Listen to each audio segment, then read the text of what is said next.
Alright, so we got 7 of Cups and 7 of Swords. Okay? 7 of Cups, 7 of Swords, and we also have the Devil. Okay? So we've got all the water signs, Scorpio, Pisces, Cancer.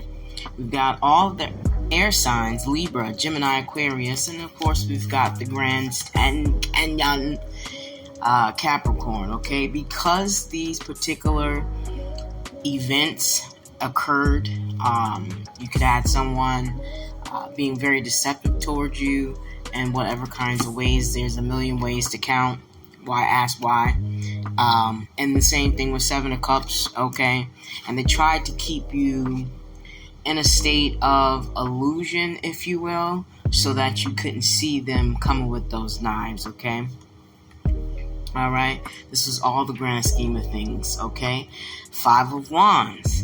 And they had you fighting yourself as well as others. It was all this joker right here.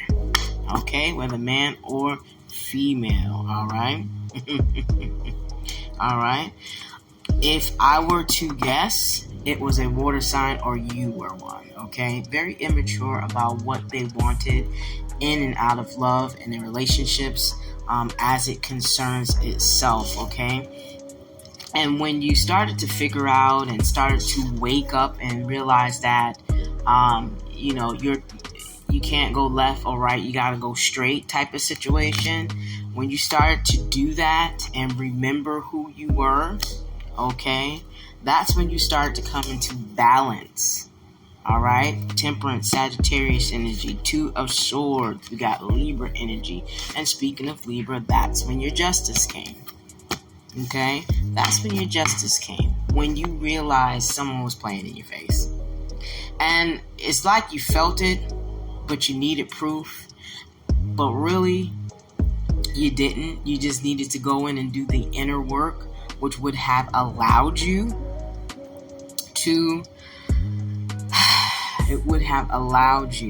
move more forward, faster, instead of having to repeat cycles just to get back to square one.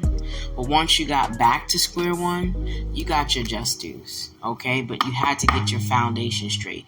You cannot plant new seeds in old soil. You cannot heal where there's chaos and where it's broken, okay? And you cannot not repeat cycles with people, places, and things that don't want to change.